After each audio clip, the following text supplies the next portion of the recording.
region with an ambition.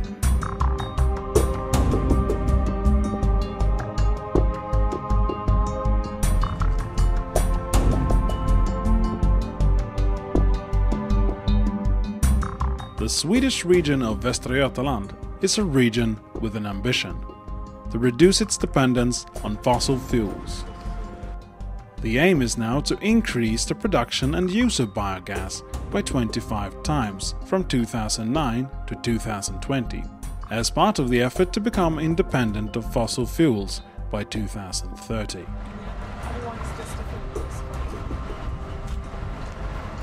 A key measure to achieve this is to replace fossil fuels in the transport sector with renewable energy sources. The transport sector is the largest emitter of greenhouse gases in Sweden. Here, biogas, produced largely from waste, is an important tool.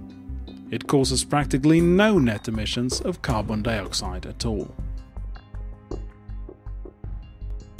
When the raw biogas has been produced, it must be upgraded, refined, to function as a fuel for vehicles. Certain byproducts such as sulfur and carbon dioxide must be removed at an upgrading factory.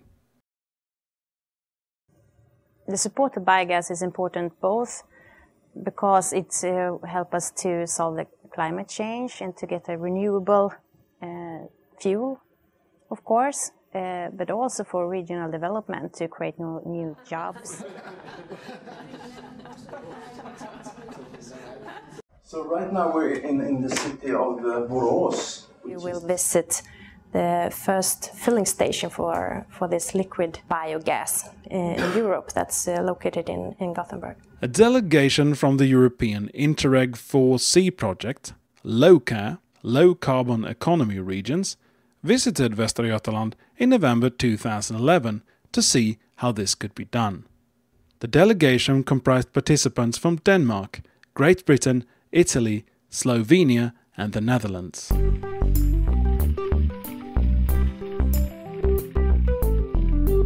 But where should this biogas, or biomethane as it is more accurately called, come from? There are a number of sources: household waste, sewage sludge, waste from agriculture and food processing industry, waste from supermarkets and restaurants, etc.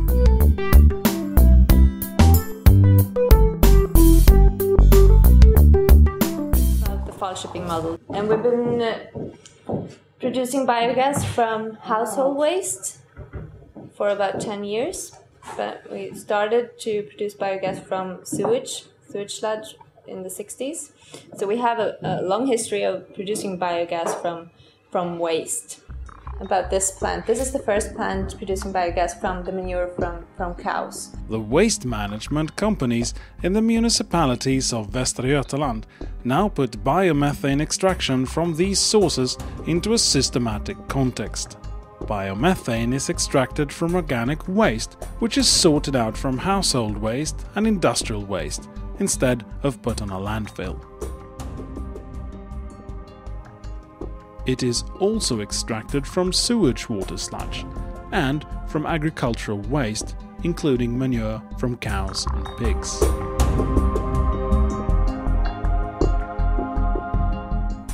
There is a large variety of pieces needed to solve the puzzle. Biogas is one piece, which combined with energy efficiency and resource efficiency can help Västra Götaland and other European regions to achieve their ambition: independence of fossil fuels in a not too distant future.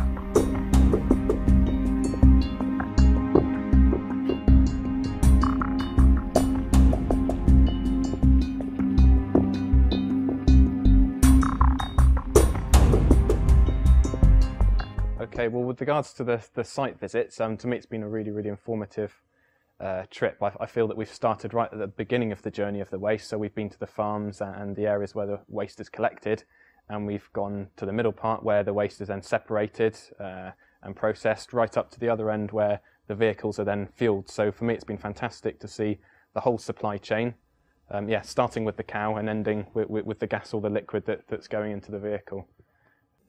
The main things that I'll be taking back from the presentations and the visits that we've been on is that collaboration is huge. So taking into account the councils and the businesses that are involved, from the farmers and the waste producers and processors through to the businesses actually supplying the gas.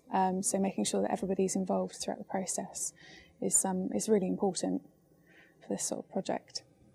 For me, it was the first time I saw a filling station with biogas, and for me as a spatial planner, it's totally different what I see in the Netherlands.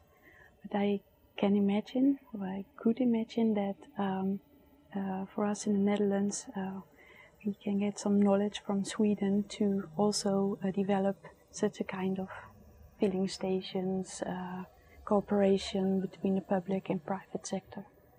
I must say I really enjoyed the last 2 days, and I've learned quite a lot. First, I've learned that there are quite a lot of similarities between our province and Västergötland, but in certain areas you're way ahead from us, but in other things I see very good comparison. For instance, the policy of that your own cars or the vehicles are here more get the biofuel, the biogas fuel. That's not that common. In Holland, it's more that we transform the biogas to natural gas quality and then put it in our national distribution net, because we have a large distribution net.